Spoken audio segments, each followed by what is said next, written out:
Hey guys, SFP here, and welcome to another episode of my FIFA 15 DC United Career Mode. I believe this is episode 23, so we're actually almost about to wrap up here with this season. I believe we're more than halfway, so uh, yeah, it's exciting, guys. We're actually on top at the moment, and we're gonna face the Philadelphia Union. I believe we should get a table here at some point, displaying the standings as well, and it seems it's raining as well. I'm not a big fan of these raining games, or actually snowing. Snowing is horrible. I I never seem to win when it snows. It's always a hassle for some reason. And it's not the white kits, obviously, because that's the kits are easily changeable. But I think sometimes the ball itself, the orange ball, they tend to make it so light that it actually disappears amongst the ground itself. But luckily, it's just rain here this time, and we see here the starting lineup for Philadelphia Union. Now, Vincent Nogueira, I believe. I don't know if it's Nogueira or Maidana have been actually pretty well for the Philadelphia Union this season. I think they're assist leaders, if I'm not mistaken, in the league. But I'd have to double check that. And here we go with our starting 11, which is the B team here. You got Ramajo, who's been excellent. He's been a great pickup so far. He's been at least the most impactful pickup, I gotta say. And here we start off. Ramajo gets a nice ball here to Arieta. Arieta nicely controls it. Velarde sees Ramajo open. Ramajo's going to shoot. And will this be number one? No. It won't. Unfortunately, it was a nice save by Ray Simboli. And I'm wondering when that whole situation in real life is going to end with Ray Simboli. For any of you Philly fans, let me know. Give me a status update on that, because I don't know if that's been resolved yet or not. I know he's not playing with the team at the moment, even though he's still on the roster. And here we go with another nice shot here, saved by Race again. Marshall had an opportunity, but no, and that's the end of the first half, guys, for this first game. 0-0. Not exactly the way I wanted to start off the game, but at least we still have the clean sheet, which is all good then. Here we see a couple of ties there. A tie for the LA Galaxy, and I believe Chicago is actually losing 2-0. And here I'm going to make my routine changes here. I'm going to put in Martin, and I believe I'm also going to put Jeffrey. Or actually, I guess it's Aguilar. I'm taking out Arieta and putting in Aguilar.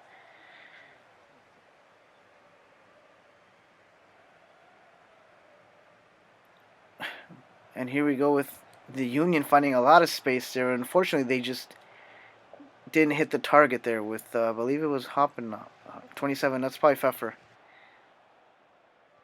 And here we go now with my own attack here with Farfan centering the ball to Ramajo. Ramajo can't seem to get the ball straight. And Corb's going to blast it from mid... but Ricemboli actually saves it again. Here we go with a nice pass to Christoph. Martin's going to pass it to Ramajo. Ramajo's going to do a turn. And the defender blocks it. And I believe that was offsides, guys, unfortunately. So even if I managed to score, it still would have been called offsides. And I think it's just a teeny bit offside. That's not the best angle. I wish we could actually choose the angles. Or at least it would show a better angle, at least. I know technically you can just pause the game and do the instant replay, but that just seems too much of a hassle at the moment. And here with a nice pass to Jeffrey. Jeffrey shoots. And again, just off target.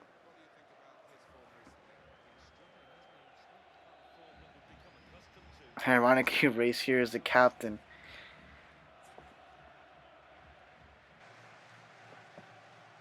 Here we go towards the end of the game. Philly centers the ball.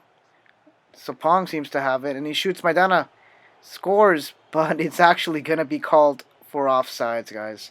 That actually gave me quite a scare when I did play. I could have sworn it was a goal.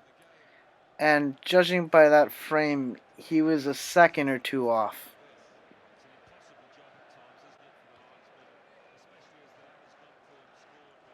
And here we go with our own last attack, I believe, and Rolf is open. He's going to go 1v1. He cuts back. What a nice cut. And unfortunately, he did not get enough power on that kick. But that's something that I've actually never done before. And it seems to just be a fluke, I guess, because I don't know how I did that. Anyways, and here you go with a header, and that is a goal, guys. No offsides there by CJ Sapong, I believe.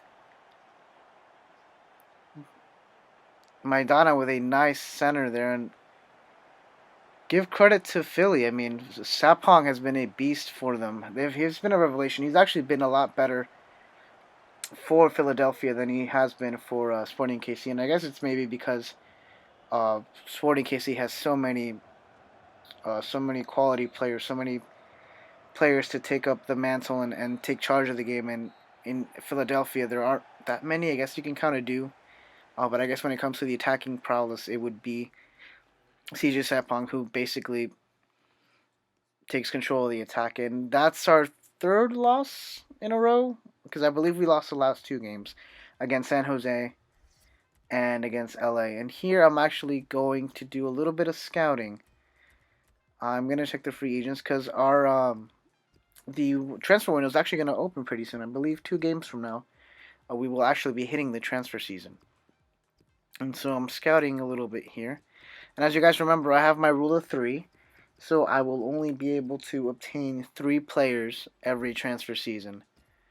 And so at the moment, I'm not exactly looking for what I'm missing. I'm just trying to get the best players available at the moment, which is been a method of thinking, at least when it comes to like the draft, the MLS draft. There's always that conundrum of should you go for what your team's missing or should you just go for the best available player? And at this moment, I'm just going for the best available players at the moment. And so I'm just choosing to scout here a couple players and see where they rank on their overalls.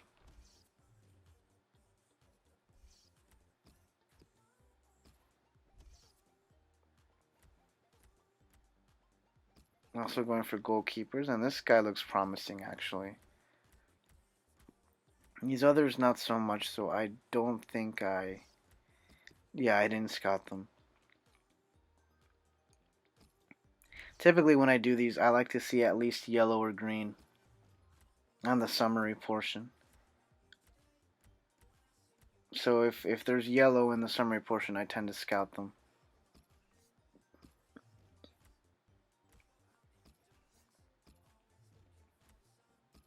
And I did manage to get a couple of these actually, because I was really intrigued by what these players had to offer. And the attack is always like the dullest portion, because apparently you can only get strikers. At least that's what I've been seeing. I don't know how you would be able to find right wingers.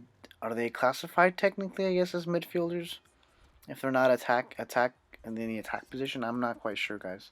If you guys know, actually, please let me know in the comment section. Because for some reason, I can never find right wingers, left wingers, and I rarely find center forwards. As for here, I'm actually making a couple of transfers here. I'm actually trying to make this quote unquote a little bit realistic in the sense that if there are certain players that are no longer in the DC United current team, then I tend to sell them. Now, A.D. Johnson obviously is no longer with the team. He actually has a heart condition, so DC had to let him go, although I think technically he's still on the roster. And as for Luis Silva, as crucial as he's been to our season so far, I'm going to sell him because he actually just got traded to the let me see here, to the Real Salt Lake team. And I'm also going to put in our youngster Michael Seaton, who's also been a very uh, pivotal piece for our team, especially coming off the bench. But like I said, I'm trying to keep this realistic, and he recently actually just got traded to the Portland Timbers. So I'm going to be removing those 3 players from our roster, and hopefully we're going to get a good chunk of transfer budget from them. And here I'm switching with my A team so I can take on the Montreal Impact. And I guess now that I think about it, the loss against Philly doesn't seem to surprise me that much anymore now that I realize that I actually was playing with the B team. And here I'm making a couple changes because Robinson actually said he wanted to play, so why not? I'll give the youngster here a couple of games here and there. And like I said in previous videos, I like to rotate my team. I like to give every player a little bit of games every now and then. I don't like to see the same starting 11 because honestly, I find it boring. I know some people actually are really hectic or they really want no changes whatsoever to the roster. But I like to mix it up here and there because honestly, that's what's gonna happen in real life. You're not gonna see the same starting 11 unless you're like Chelsea or some other team who tries to do that. And even though you may start off well in the beginning, towards the end, there's gonna be fatigue and injuries will come about at some point. So I like to rotate my team. I like to mix it up a bit, and I feel that gives these games a little bit more of a nice what's the word I'm looking for? Not twist, but like a nice type of, I guess, change here and there.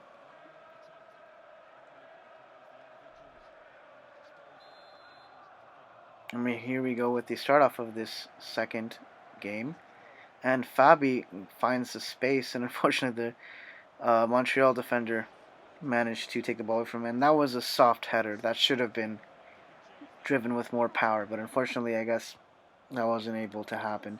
And here we go with Eddie Johnson, who will be playing the last few of his games, depending on whether or not we sell him this season. And here we go with Fabi, and I'm not quite sure what that was. I think that was a half actually, which goes to show that this first half was not very impactful. I believe I only had that one shot, and Montreal didn't even get a single shot, or at least not one of importance. And here I'm gonna make a couple changes. Here I'm gonna put Ramajo in and see if he can impact the game coming off the bench. And A. Johnson's gonna be benched now. Ignacio Piatti has been so good for the Montreal Impact. And here we go with Jamie Alexander, and Piatti tries to go for the spectacular and was just wide. And Hamid's going to put it back, and I see here that we're starting with our own counterattack. Silva, who's another player, obviously, who has his end of days at some point. And Fabi's going to shoot from distance, and I see Eddie Johnson's not too happy about that. Maybe he would have scored had he had the option of, or had he been in that predicament and situation. This was Simon. Simon actually got a red card this weekend. I actually managed to watch the Toronto versus Montreal game, and not Fabi, excuse me, Ramajo just shoots it wide. And that game, I was hoping to see Drogba again, but for some reason he wasn't even on the bench. I'm possibly possibly some sort of injury maybe, but I'm not quite sure. Maybe he's just trying to get back to his um, physical peak. And I see here that we got an injury, but I guess we're not calling it yet. Oh, I guess we are right now. Oh no, it's half. Never mind. I apologize, guys. I'm probably mixing it up here. If it wasn't so obvious, I actually pre-recorded these, so I'm trying to remember exactly what happened. And here we go with Jalen Robinson thanking us for the opportunity. No problem, Jalen Robinson. Like I said, I like to change things up again, and that's what I'm going to keep doing. And here we go with our last game, which is against the Seattle Sounders, which is a team, to be quite honest, I kind of hate, but it's like a good hate if that makes any sense. I guess it's a hate with a touch of envy maybe because the fans. I have nothing against the fans actually. The fans of Seattle have been great. There are the occasional uh, homers, I guess so to speak, where they will vouch that they are the best team in MLS, and I obviously never agree with that. I've besides the Open Cup, which to be honest, they've made the Open Cup their mantra. They've made it their thing. They've actually won, I believe, the last four out of the five U.S. Open Cups lately. Please, if any Seattle Sounders fans are watching, or if anyone knows, actually, let me correct me if I'm wrong. But I know it's somewhere around maybe like four out of the last five or four out of the last six. But MLS Cup wise, they haven't been as successful. I believe they recently they haven't. I know they haven't won many games during the playoffs. I'm trying to remember. I know there was that one series against Dallas that they won, but I don't know if there's another series that they won previously. So again, if you guys know anything about that, please let me know in the comment section. And here goes Ramajo, who's unlucky there. He hits the post. He was in a nice position. He bit his defender. The goalkeeper was basically out of the game there, but the post saves him. At least at this point. Maybe we'll get another shot next time, Ramajo. Ramajo passes to Arieta, that Latin combination there. Arieta passes it to Arnaud.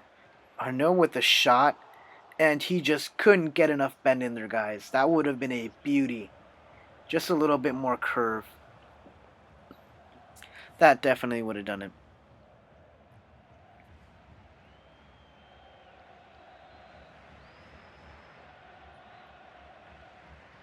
Anyways, and here we go. Back in play here with Seattle. And we take the ball. Halsti, the Finnish player, passes it to Arieta. Arieta's going to go by himself, 1v1. He's going to go for the glory, and he shoots. And a nice save there by, I want to say Stefan Fry. It should be Stefan Fry.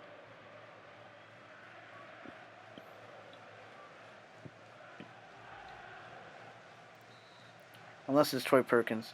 And it seems that Mears picked up an injury. That's not good for them. And that corner kick causes no problem for the Seattle Sounders defense. And here you go again with Seattle. Seattle centers the ball. Evans has it. Is Evans going to go for the shot? No, our defense is pretty good, but no, Evans actually does go for the shot. However, my defender seems to have unbalanced him enough that the shot just went wide. And here we go to back in play. And a throw in for Arieta. Arieta passes it to Arnaud. Arnaud's going to go for the shot, but a nice calm save by the goalkeeper for Seattle. Now Arnaud is actually one of those players right now in this season that is unhappy with his playing time, but he's just a victim of the age bug thing, where basically once you hit a certain age you just fall. Your overall seems to just plummet and sink like the Titanic or something. Anyways, and here is the end of the first half, I believe, and what a nice shot there by the Seattle Sounder player. And that's half. That actually would have been a dangerous opportunity for them. Unfortunately, they were unable to capitalize on it. And here, as I make a couple of changes here, I'm going to put Martin in, and I'm going to put Jared Jeffrey in the center defensive midfield position. And I put Michael Seaton here. He's actually, like I said, has been a very impactful player coming off the bench. And since I'm basically going to sell him, I figure I might as well. I'll take advantage of the fact that he's still here and see if he can get a couple more goals in before he leaves. And speaking about Michael Seaton, here we go with Michael Seaton, and he's going to shoot, and a save there by the goalkeeper. That actually would have been a blessing in disguise. As actually I was talking about how good he is, and here we go with Michael Seaton again. Like I was saying, very impactful coming off the bench. The kid is a stud. Oh, and it is Perkins, I guess. One of the things I never understood with these FIFA games is for some reason the starting goalkeepers in real life never seem to be the starting goalkeepers in the game. And by that I mean, like, for instance, let me see an example. Like, for some reason, instead of, I don't know if you guys, what a nice save there. A double save there by Dijkstra. Bringing that up, I guess, I don't know if you guys have witnessed maybe Man City, or not Man City, Man United never seems to have De Gea as their goalkeeper. And what a nice goal by Jared Jeffrey. That's something I didn't expect coming out of him. But what a beauty. That turn, that curve. And if I remember correctly, there's going to be a beautiful angle where we're going to see it from his point of view. There was nothing the goalkeeper could do. That was upper 90. Was it upper 90? It wasn't upper 90.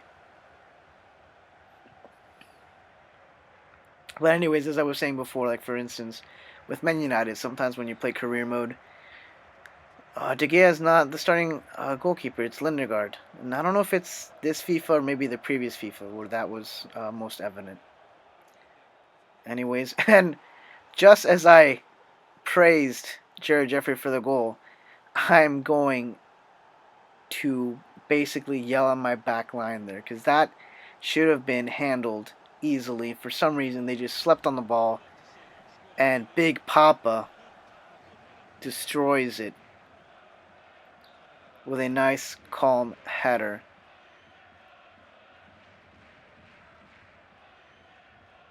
And Yeah, even Dijkstra, I don't know what happened with Dijkstra. Dijkstra should have managed, but for some reason, like I said, my defense just got caught sleeping, and this is annoying because I don't think I've won in a while, and I really wanted to get that 1-0 win, but maybe I can pull off another goal here. And speaking about opportunities, I just got awarded a PK, and deservedly so because that should be a card as well. And yes, it is a card, although I was hoping for a more reddish card going there, ref, but for some reason he goes with the yellow. I'll take it as long as I get the PK. And what a horrible slide tackle by Mears. And Rolf has every right to be pissed at that because that could have been season ending. It could have been a season ending injury. And since Rolf managed to pull up the PK, he's going to be the one to clinch it.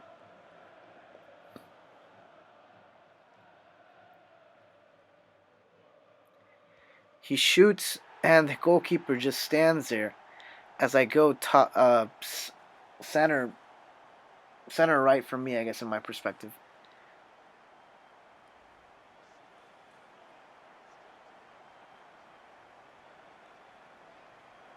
Goalkeeper just watches it there. The animation is actually really funny.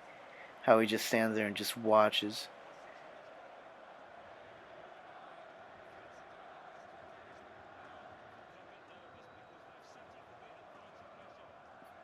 I figure you're safest off just going to a side when you're a goalkeeper. There's not many chances where the player will actually have the ball, so just put it in the center. And here we go with a runaway by Ramajo. Ramajo takes on one defender. He gets the ball back thanks to his partner, and he tries to chip it. I try to be a little cheeky and see if I can go for the spectacular there and chip it over the goalkeeper. However, that chip was just too weak, guys. And Seaton finds Rolfie open. Rolfie's going to go for the next one. He tries to take on the defenders, however. They read the play nicely, and that's going to be the end of this game, guys. 2-1, finally a victory. And that's it for this episode, guys. Please like the video and keep in tune for the next one. See ya.